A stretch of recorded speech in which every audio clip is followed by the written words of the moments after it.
The Miraculous Journey of Edward Tulane, Chapter 20. "How many dancing rabbits have you seen in your life?" Bryce said to Edward. "I can tell you how many I seen. One. You. That's how you and me are going to make some money. I seen it the last time I was in Memphis. Folks put on any kind of show right there on the street corner, and people pay 'em for it. I seen it." The walk to town took all night. Bryce walked without stopping, carrying Edward under one arm, and talking to him the whole time. Edward tried to listen, but the terrible scarecrow feeling had come back, the feeling he had when he was hanging by his ears in the old lady's garden, the feeling that nothing mattered, and that nothing would ever matter again. And not only did Edward feel hollow, he ached. Every part of his china body hurt. He ached for Sarah Ruth. He wanted her to hold him. He wanted a dance for her. And he did dance, but it was not for Sarah Ruth. Edward danced for strangers on a dirty street corner in Memphis. Bryce played his harmonica and moved Edward's strings, and Edward bowed and shuffled and swayed, and people stopped to stare and point and laugh. On the ground in front of them was Sarah Ruth's button box. The lid was open to encourage people to drop change inside it. "Mamma," said a small child, "look at that bunny. I want to touch him." He reached out his hand for Edward. "No," said the mother. "Dirty." She pulled the child back away from Edward. "Nasty," she said. A man wearing a hat stopped and stared at Edward and Bryce. "It's a sin to dance," he said, and then after a long pause he said, "It's a particular sin for rabbits to dance." The man took off his hat and held it over his heart. He stood and watched the boy and the rabbit for a long time. Finally he put his hat back on his head and walked away. The shadows lengthened. The sun became an orangey dusty ball low in the sky. Bryce started to cry. Edward saw his tears land on the pavement, but the boy did not stop playing his harmonica. He didn't stop making Edward dance. An old woman leaning on a cane stepped up close to them. She stared at Edward with deep dark eyes. "Pellegrina?" thought the dancing rabbit. She nodded at him. "Look at me," he said to her. His arms and legs jerked. "Look at me. You got your wish. I've learned how to love, and it's a terrible thing. I'm broken. My heart is broken. Help me." The old woman turned and hobbled away. "Come back," thought Edward. "Fix me." Bryce cried harder. He made Edward dance faster. Finally, when the sun was gone and the streets were dark, Bryce stopped playing his harmonica. "I'm done now," he said. He let Edward fall to the pavement. "I ain't going to cry any more." Bryce wiped his nose and his eyes with the back of his hand. He picked up the button box and looked inside it.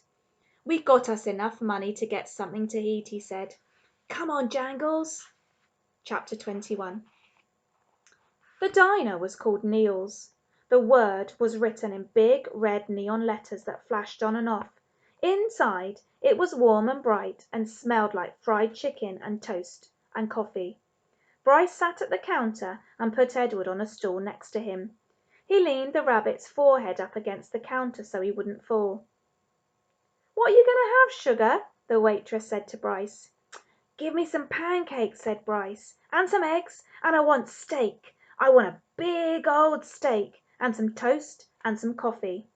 The waitress leaned forward and pulled at one of Edward's ears, and then pushed him backwards so that she could see his face. "This your rabbit?" she said to Bryce.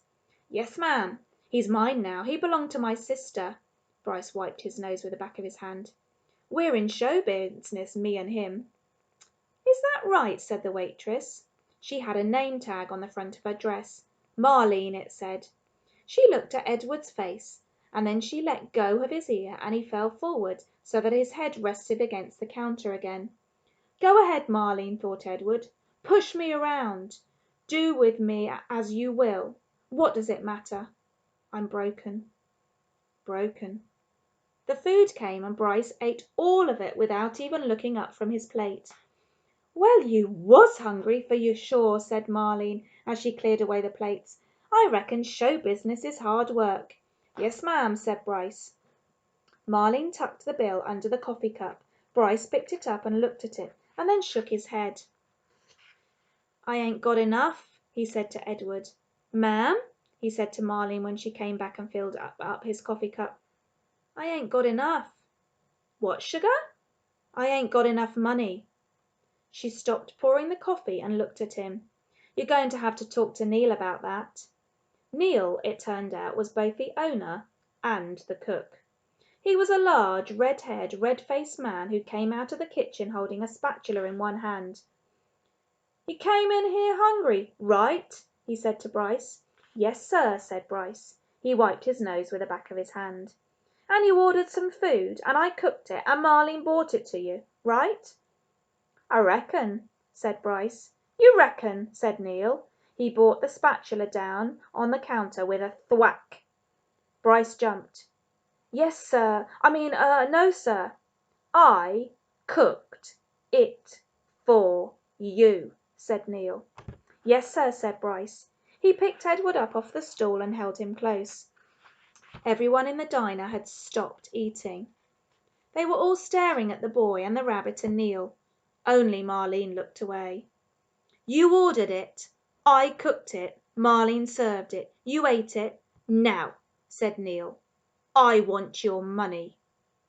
He tapped the spatula lightly on the counter. Bryce cleared his throat. "You ever seen a rabbit dance?" he said. "How's that?" said Neil. "You ever before in your life seen a rabbit dance?" Bryce set Edward on the floor and started pulling the strings attached to his feet, making him do a slow shuffle. He put his harmonica in his mouth and played a sad song that went along with the dance. Somebody laughed.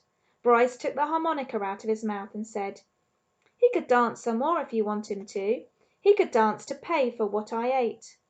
Neil stared at Bryce, and then without warning he reached down and grabbed hold of Edward. "This is what I think of dancing rabbits," said Neil, and he swung Edward by the feet, swung him so that his head hit the edge of the counter hard. There was a loud crack. Bryce screamed, and the world, Edward's world, went black.